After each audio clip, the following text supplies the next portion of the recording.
Rick is an ugly, disgusting, pathetic loser who decided to quit his job after working for 14 years as an adventurer guild clerk. Rick then disappeared for 2 years to be trained under the strongest team of adventurers to learn all the basic skills to become an F-rank adventurer. Rick gets thrown to the ground after a grueling training session. He's so exhausted that he thinks he won't live to see the next second.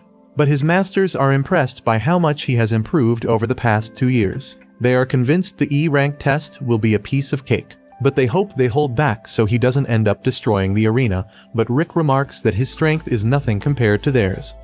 Upon returning to the city, Rick enters the Adventurers Guild to take the E-rank promotion test. Rick decides to walk over to the counter and present his guild ID. The receptionist is about to present him with his admission ticket when she recognizes him as her mentor. Rick remembers Alyssa, even though he hasn't seen her in 2 years.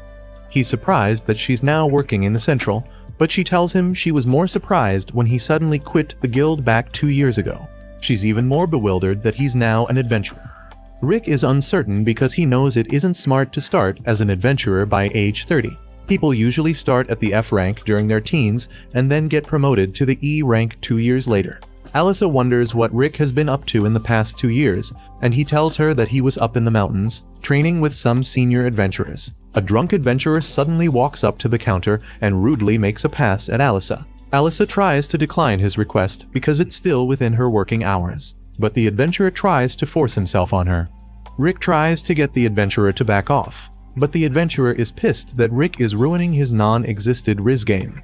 Rick pulls him back and gives him a belly tap while Alyssa apologizes for the inconvenience caused. Rick doesn't mind because he had several cases like that working as a guild clerk in the past. The adventurer suddenly passes out in Rick's arms, which draws the attention of the other adventurers in the guild. Rick sets the adventurer on the floor and explains that he has too much to drink. He advises everyone to take that as a life lesson and always drink responsibly. Alyssa hands Rick his entrance ticket while wishing him luck in the test. Rick sees that he's contestant 4242 and he suddenly becomes worried because he has an unlucky number. Rick walks out of the guild where Rionette is waiting for him. Meanwhile, the other adventurers notice a handprint on the drunk adventurer's armor, and they're surprised by this. They recognize the drunk adventurer as Donald, a former rank adventurer who's wanted for assault. Alyssa thinks back, and she can't believe Rick's hand was imprinted on Donald's armor despite handling him so gently. Rick proceeds to a part of the guild where his details are recorded. His height is measured, but one of the clerks is surprised to see that Rick is 32 years old. After his physical stats have been taken, Rick proceeds to a room with a crystal ball where the participants' magic energy is measured. While most of the participants are ranked between D+ and C-, Rick barely generates any reaction. Rick is ranked as F-, which makes the other participants mock him for being old and useless. The participants note that he has the world record for the lowest magic ability, and they hope they don't turn out like him. The guild official is about to call up the next participant to the crystal ball, but to his immense surprise, the ball suddenly cracks from overload. Rick then walks into a hall where the participants are instructed to strike a slime bag with all of their strength so that their power can be measured. This brings back memories of Rick training with one of his masters who trained him using a golden slime bag. Back then, Rick was sure he wouldn't be able to destroy the bag because he wasn't strong enough. His master insisted that he must destroy the bag because it was a fundamental adventurer test. His master proceeds to destroy the bag easily, noting that he can destroy 200 slime bags at once. This motivated Rick to start training with the bag, racking up 50,000 punches per day. The participants are called up to take the punch test, and their abilities are noted by an observing official. One participant is called up, and some other participants recognize him as the second son of the Duke. Though he was only 11 years old, he was said to have the magic equivalent of a C-rank adventurer. The son of the Duke is so hyped to show off what he's made of to the other participants. He conjures a level 3 natural blaze magic to the surprise of everyone, but when he releases it, Rick notes that it's tiny. The other participants are impressed with the little impact the ball of flame has on the slime bag. The observer is also impressed by the abilities of the child prodigy. But Rick can't help but feel underwhelmed because that's not how he remembers the level 3 natural blaze magic spell. He recalls when his master also cast the same spell in the past, but it resulted in a huge fireball that burnt down a nearby forest. Rick concludes that the prince compressed his magic because they're indoors, and he silently praises him for being so talented. Other participants take their turn at the slime bag, and Rick notes that the green slime bag also has a high damage capacity. The moderator calls his number and walks up to the slime bag. The observer stops him, noting that he became an adventurer when he was already 30 years old. The observer is skeptical about Rick's abilities because he didn't train his magic when he was younger. He advises Rick to give up on his dreams because it is too late for him.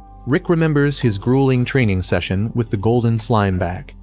He punched the bag so much that his fists were bloody, but he was exhausted even though yet to complete his daily quota. His master motivated him to get back to his feet, and Rick did so because he didn't want to give up. Though Rick agreed with the observer, he wondered why older people weren't allowed to become adventurers irrespective of their age. Rick channels this rage as he strikes the slime bag, bursting it open and spilling slime everywhere. The other participants were so shocked they wondered who Rick was, but Rick thinks that the bag was defective. The Duke's son is pissed that Rick surpassed him, but he believes he will perform better in the defensive ability test. The participants move over the defense session, and Rick defends against a level 4 nature-composed magic, which proved to be too difficult for the others. The guild official commends his defensive abilities, impressed that Rick was able to use a level 1 nature-composed magic to counter his spell. The official decides to use a level 5 nature-composed magic spell, and he recommends that Rick use a higher spell level for defense. Rick shamefully admits that he can only use the level 1 nature-composed magic. The official is surprised by this because Rick's magic control is so precise, but Rick tells him not to worry, assuring him that he'll be alright. The official thinks that Rick is underestimating his abilities, and he decides not to hold back. He chants the incantation for his nature-composed magic spell and casts the level 5 winds spell at Rick. Rick easily defends against it, clearing out the magic spell without breaking a sweat. Sylvester, a first-class knight, notices this from a distance and wonders what is happening. He decides to visit the test area, and he arrives to meet some guild officials on the ground. They brief him on what happened, and the knight wonders if they're playing a prank on him. The female official shows him Rick's details, and he's surprised that Rick is 32. He also notes that he worked as a guild receptionist for 14 years and wonders if the clerk title was given to someone who defeated the dragon. But the official tells him it's not. Meanwhile, Rick joins the other participants to take a written test, and after the test, he sits on a bench outside with Rionette. She asks him how the test went, and he tells her he would get a perfect call because he put his 14-year experience as an office clerk to good use. Rick is concerned because he got an F- on his magical ability test, but Rionette reassures him that he would be alright. The Duke's son suddenly approaches Rick, addressing him as a commoner, but Rick has a problem remembering his name, which pisses him off. Freed suddenly starts crying, pointing out that Rick stood out more than him, preventing his official debut into the adventurer life. Rick is surprised that Greed is crying, but his senior sister and eldest child of the Duke, Angelica, suddenly steps in to teach Rick a lesson for making Freed cry. Angelica throws her glove at Rick, challenging him to a duel, but Rick picks up the glove, pointing out that nobles don't value clean clothes because they don't do their laundry. Rionette points out that he has accepted the duel by picking up the glove, and Rick can't believe it when it dawns on him. They proceed to the arena where Angelica asks that they each state their condition for the duel according to the rules of the Kingdom of Vilheim. Angelica proposes that the loser will act as the victor's servant for life. Rick is worried because Angelica is a member of the Knights of the Realm, the protectors of the peace in the kingdom. Rionette points out that Angelica is equivalent to a B-rank adventurer, which worries Rick even more. But Rionette tells him to go easy on her. Rick doesn't fancy his chances because he's just an F-rank adventurer, but Rionette reminds him of his training in the past 2 years. Rick almost loses his mind remembering how bad his training was, but Rionette tells him to have more confidence because the Orichalcum Fist, the strongest party in the continent, considers him as their member. Rick is inspired, and he immediately regains his confidence. Angelica decides to go easy on him since he's just an F-rank adventurer as she draws her sword. Rick notices that she's a sword user who boosts her abilities with magic. She rushes at Rick, intentionally missing him to show off how fast she is. Rick appears stunned, and Freed tells him Angelica is so fast that she is nicknamed after the Flash. Rick doesn't seem impressed by this name, but Angelica promises to stop holding back in her next attack. She uses her speed ability again to try to attack Rick, but in his eyes, she's so slow that she appears to be running on water. He wonders what earned her nickname since she's so slow. He's lost in thought, but Rionette calls out to him, and he dodges Angelica's attack with ease. Angelica is surprised that Rick dodged her attack, but thinks it was luck and decides to attack him again. Rick is disappointed by how slow she is, but impressed by how strong he has become. Angelica suddenly trips on a stone, turning her lunge into a spinning attack that Rick is barely able to dodge.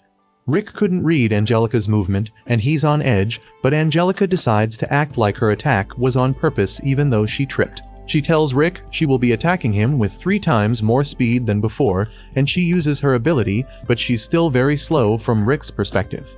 This time, Rick takes no chances and dodges her attack, to the surprise of Angelica. She can only use her advanced ability 2 more times, but she decides to go with it because she has no choice. She attacks Rick again, but he dodges it easily. She unleashes her last attack, but she trips, turning it into a low attack. Rick was ready to counter her attack, but her low attack took him by surprise. He quickly punches downwards, hoping to catch Angelica in time. This creates a huge hole, and Angelica is thankful that she tripped because she would have been on her way to the afterlife now. Angelica asks him who he is, and he tells her he's an ordinary man who became an adventurer after working as a clerk.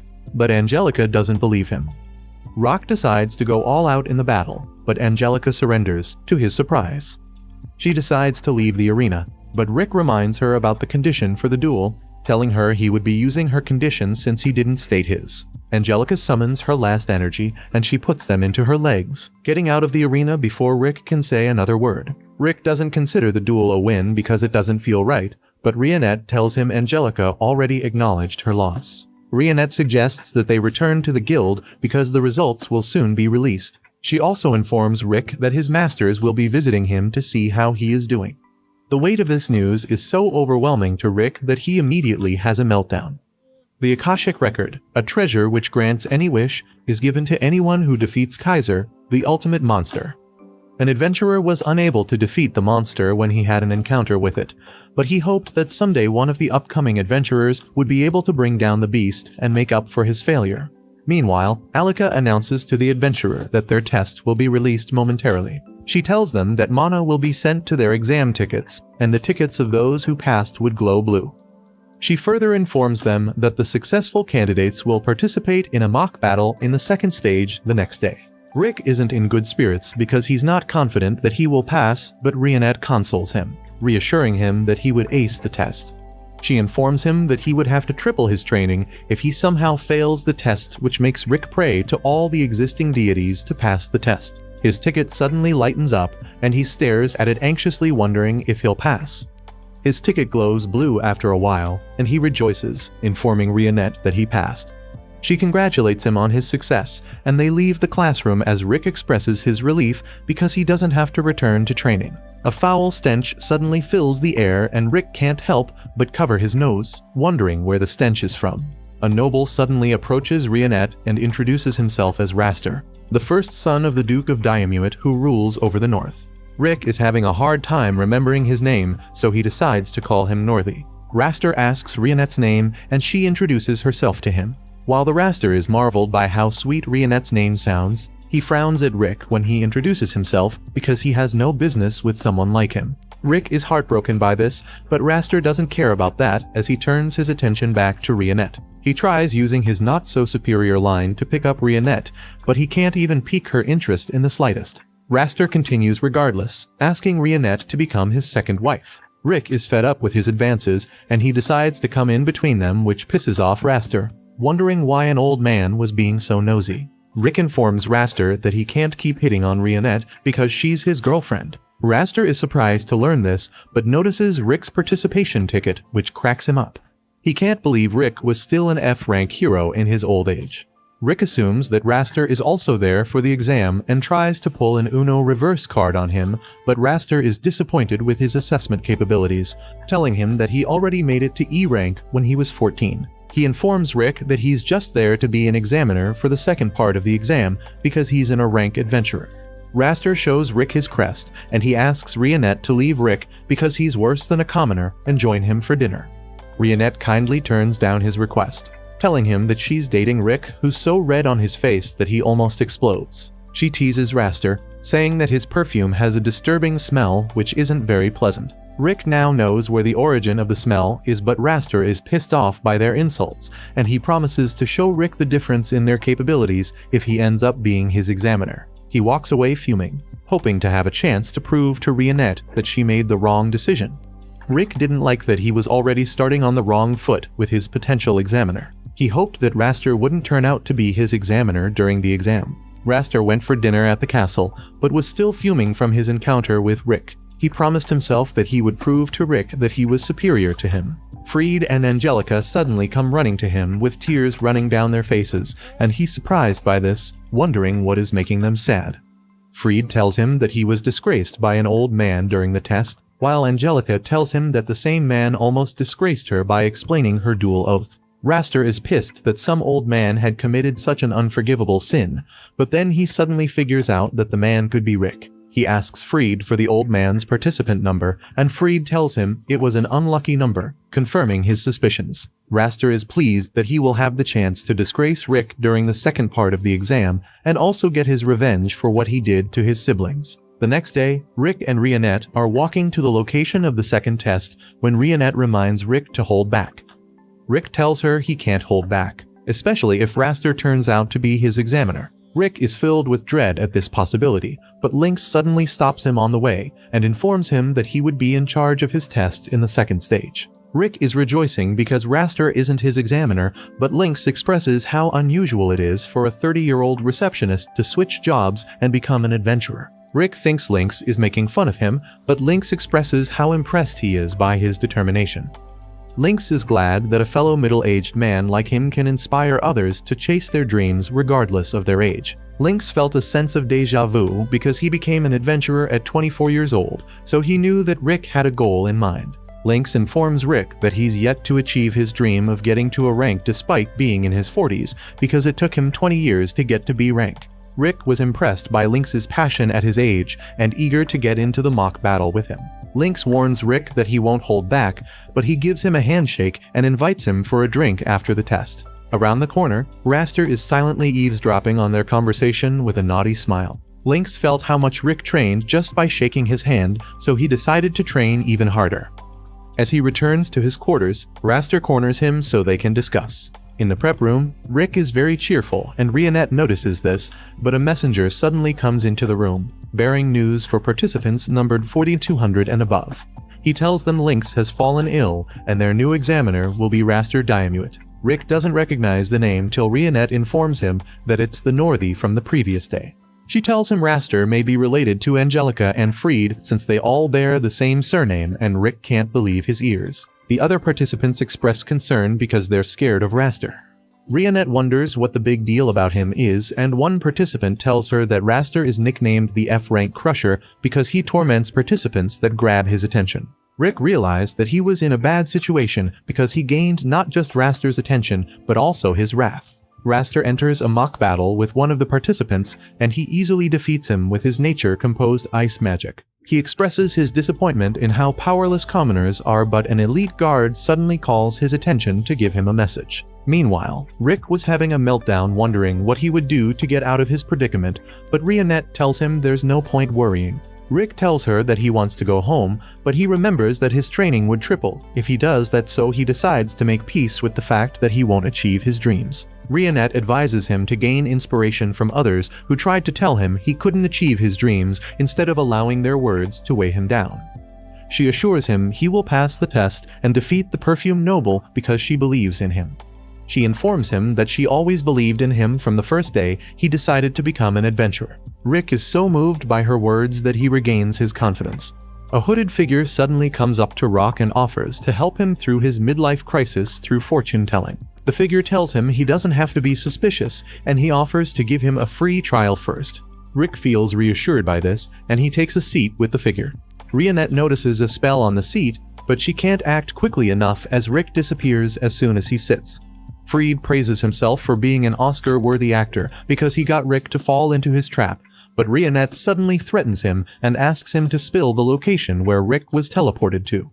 Fried tries to be tough and withhold the information, but Rionette demonstrates her powers and Fried spills the beans like a broken tap head. He tells her that Rick isn't too far from their location because he can only manage to use teleportation magic within 100 meters of his location. Rick wonders where he is, wondering if he's behind the arena when suddenly surrounded by mercenaries hired by the elite guards. Rock thinks they have him mistaken, but they introduce themselves as the elite guards if Diamuit and Rick realize that Raster is behind his predicament.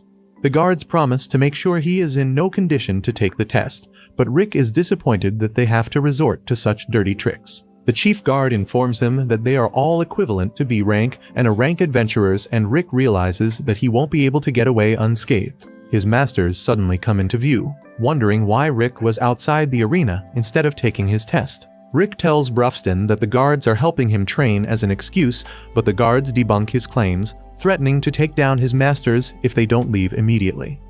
Rick begs the chief guard to call his men off, but he tells them to take down the masters instead. One of the guards tries to use his sword on Brufston, but his sword shatters as soon as it makes contact. Brufston expresses how impressed he is that the guard has trained his body, but he expresses disappointment at his negligence of weapon strengthening. The guard gets pissed off and tries to throw hands, but his fist is crushed like a cereal flake. Brufston heals his hand and advises him on improvements in his fighting form.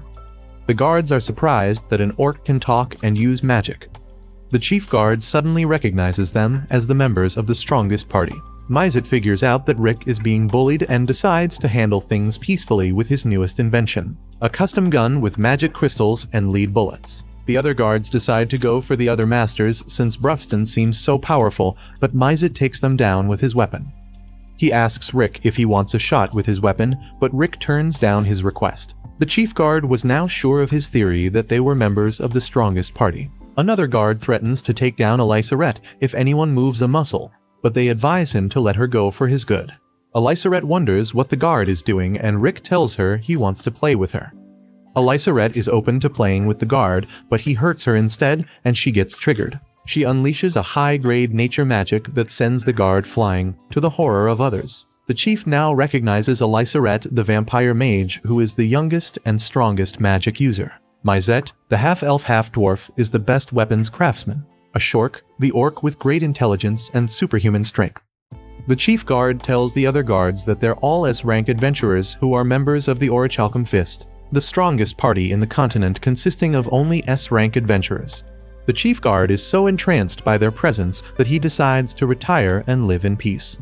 Rick decides to return to his test while his master handles things. Meanwhile, Freed wonders how long Rionette would keep holding him hostage, and she tells him she would keep it up till Rick returns. Freed tells her Rick won't return because he's walking into an ambush by his family's elite guard. He's surprised when Rick comes back unscathed, and he wonders how he made it out without a scratch. Rick apologizes to him as Rionette tosses him away like a worthless rag doll. Lynx suddenly walks into the room looking hurt, and Rick helps him to a bed.